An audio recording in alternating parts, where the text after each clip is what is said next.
சூரியன் பூமியை சுத்தல, பூமி தான் சூரியனை சுத்தி வருதுன்னு சொன்னதுக்காக கத்தோலிக்க மதகுருமார்கள் கலிலியோவை பாதாள சிறையில அடைச்சி சித்திரவதை செய்து கொண்டாங்க. மக்களோட அறியாமைதான் மதவாதிகளோட மூலதனம்.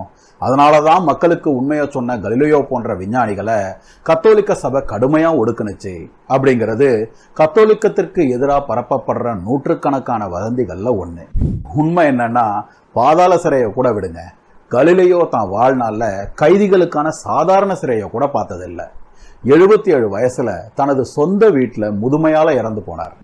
அப்படி இருக்கும்போது கத்தோலிக்க மதகுருமார்கள் கலிலியோவை பாதாள சிறையில அடைச்சு சித்திரவதை செய்து கொண்டாங்கன்னு ஒருத்தன் நம்புறான்னா என்ன அர்த்தம்?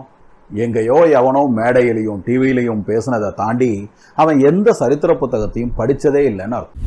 கலிலியோ கேஸ்ல பரப்பப்படுற பொய்களை பத்தி முழுசா பேசணும்னா குறைந்தபட்சம் 1 மணி நேர வீடியோவாவது தேவைப்படும். ஆனா நடந்த உண்மை என்னன்னு யோசிக்க தயாரா இருக்கிறவங்களுக்கு இந்த சின்ன வீடியோல ஒரு 5 பாயிண்ட்டுகளை மட்டும் சொல்றேன். 1.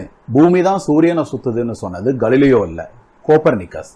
கலிலியோ பிறக்கிறதுக்கு 21 வருஷத்துக்கு முன்னாடியே கோப்பர்னிக்கஸ் அந்த கோட்பாட்டை ஒரு புத்தகமாவே வெளியிட்டுட்டார்.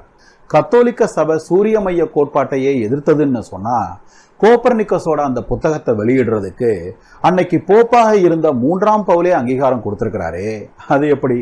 2.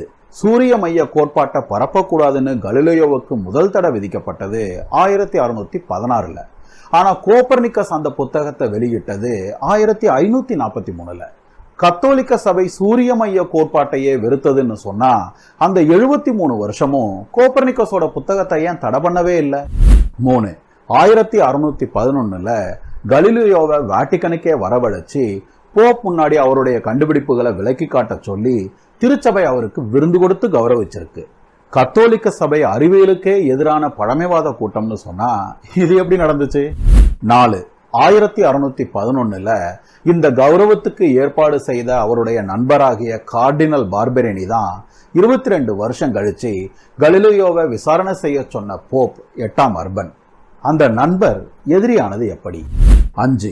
சூரிய மைய கோட்பாட்டை ஆதரிச்சு 1632ல வெளியிட்ட புத்தகத்துக்காக தான் கலிலியோ தண்டிக்கப்பட்டார். ஆனா அந்த புத்தகத்தை எழுத சொன்னதே அப்போது போப்பாக இருந்த அவருடைய நண்பர் தான். எழுத சொன்னவரே தண்டனையும் கொடுத்திருக்காருன்னா என்ன நடந்திருக்கும்?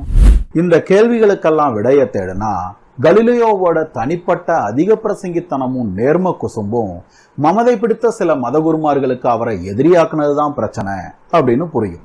சுருக்கமா சொன்னா கலிலியோவை தண்டிக்கிறதுக்காகத்தான் அறிவியல் முடக்கப்பட்டுச்சே தவிர அறிவியலை முடக்கிறதுக்காக கலிலியோ தண்டிக்கப்படலைன்னு புரியும்.